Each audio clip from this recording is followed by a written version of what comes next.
Hello there guys and girls, this is Wanova. In this video I want to show you some of my favorite gaming mice in comparison. This review is something I've been wanting to do for a long time now. It's something completely different to my normal videos. Nonetheless, I want to share my impressions on this great hardware with you. So, what are the contestants? We've got 1. The Rocket Titan, 2. The Epic Gear Medusa, and 3. The Logitech G300 or G300S, which is the more current model. These mice all have a different size and price range, so there's something in it for everybody, and I can recommend all of these products because I have all bought them myself and played with them for a very long time now. Alright, let's dive right into it. Epic Gear Medusa. You might be wondering now, who is Epic Gear? And if you never heard of them, you should check out their portfolio. They have some nice hardware in stock, and at around 30 euros the Medusa is a very affordable model with great quality.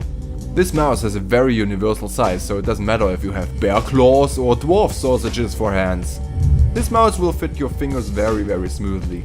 It's suited for palm and claw grip, as you can see in this fancy diagram from the manufacturer's side. The same goes for the weight really. It's medium, it's not too heavy, not too light, and especially I like how the Medusa glides on the table. It's not the smoothest of all time, but it's not like it's glued to the surface like other mice in that price range. Other than that, the coating of the mouse is really well made. It always feels great to touch this mouse all night long.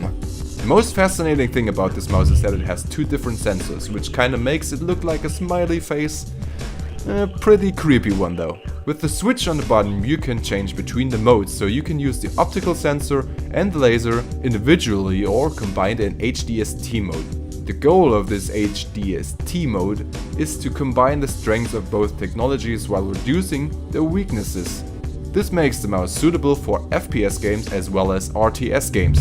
The Medusa has 4 extra buttons available for you to edit, but actually you only have 3 extra buttons because the one at the far back is basically unreachable with your thumb, even if you have big hands like me. This is why the button is reserved for switching between profiles. The button behind the mouse wheel is for switching DPI, and the level is indicated by the 4 LEDs near the thumb. But you can always go for like one set mouse speed and use the button for something else. I do that regularly because I usually stick to one DPI setting and use it all the time. An important part about the gaming mouse is of course the software which runs it.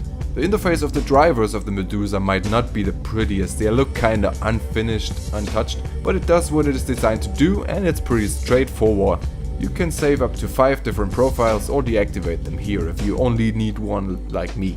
Unfortunately, you can't edit the colors of this mouse. The only thing changing is the color of the scroll wheel when you switch between your profiles. So if you prefer green, you should make your default profile the green profile. As for the macros, you really have a lot of options here, but I won't really go into the details here because I'm not a macro user.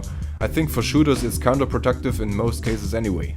And if someone uses macros to compensate for recoil or to increase the rate of fire on the pistols or whatever, it's just sad and unfair.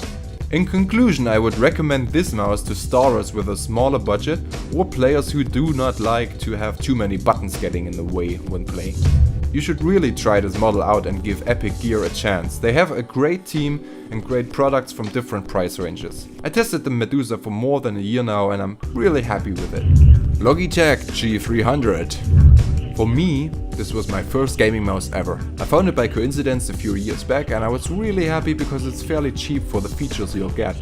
As you can see, I've got an older model right here, which is the G300. Now they updated the design and it looks even hotter now, the G300S. You can get it for like 40 bucks or less. This is the smallest of the bunch I'm about to show you, so it is more suited to people with smaller hands or who prefer to play in claw grip. One of the biggest advantages is that this has a symmetrical design, so you can play it left-handed and right-handed. This comes in handy if you're browsing adult sites again too, if you know what I mean. The left and right mouse buttons respond really quickly. And at this price range it's also really nice to see that this mouse has 6 additional buttons that you can configure however you want. They are really useful in shooters. For example, here is the layout I used in Battlefield 4 all the time, which made me a total pro. Especially the prone button on my middle finger saved me a lot of times in firefights and helped me survive. The M button, for instance, always brought up the big map and I could see where the battle was heading. The button X I use to throw med packs and ammo crates around quickly without having to search with my finger on the keyboard. Here's another layout, the one which I used in office mode. Those buttons really help me navigate through websites or programs even faster because I had the back and forward and top and end buttons right on my fingertips. So I could navigate to the end of a site or to the top of a site really quickly, and browsing is so much more convenient with that. Also, I had this keyboard shortcut in Windows 7, Windows left arrow or right arrow on those middle buttons.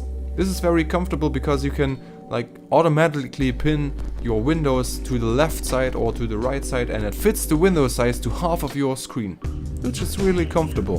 This is really great for work and it will improve your efficiency. So talk to your boss and ask him to buy this mouse for you. What I didn't like about this model is that because of its small size, it's also very light. Sometimes when playing, you feel like your hand is kinda empty. I prefer to have a little more weight in my hand when playing. Another drawback is that compared to the other mice, it doesn't glide as nicely on the table surface, so I would recommend you get a nice mousepad for this as well. Otherwise it will make quite some noise too on the table. Alright, let's get to the software. What I like about the G300 drivers is that you can create 3 different profiles right here and mark them with different colors, which are shown on the outside of the mouse. So you could say like green is for office mode, and red is for gaming, and blue is for a second game you like to play. That's really up to you. If you're into really fancy color stuff, there might be 2 little options for you, since here it only offers a small selection of colors. The Logitech interface is a little counterintuitive at times though. If you're playing many games at the same time, it might be worth looking into this section where you can address button layouts to certain games. The mouse will automatically recognize when one of the games is started up and switch to your profile. However, I never used this feature because I only played like 2 to 3 games at a time, and switching profiles via the driver wasn't a big inconvenience. Overall, this is a nice model for the price. If you tend to throw around your hardware in anger though, this mouse won't last very long since it's a little delicate. In my hands, however, this mouse was in a good care and it works flawlessly for more than 3 years now. Its small size makes it great if you wanna play on a laptop and travel around a lot. Roccat Tyan. And now to my personal number 1, the Roccat Tyan. It is also the priciest of the 3. When I got it, it was still around 100 euros. Now you can get it starting from like 75 bucks.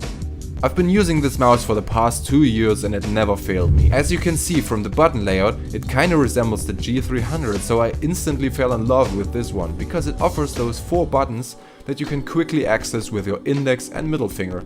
Plus, you get all kinds of unique buttons in addition. Let's get into detail here. One of my favorite and most used buttons is the one below the thumb. When I'm on TeamSpeak, for example, I always have push to talk so the people can only hear me speaking when I want to. This button is the perfect spot for this. All you gotta do is push your thumb down a little bit and you can talk without having to move your index or middle finger away from the essential buttons for shooting and aiming. Another unique feature is this little shark fin at the back of the mouse. As you all know, I play a lot of GTA 5 and this fin is great for stunting.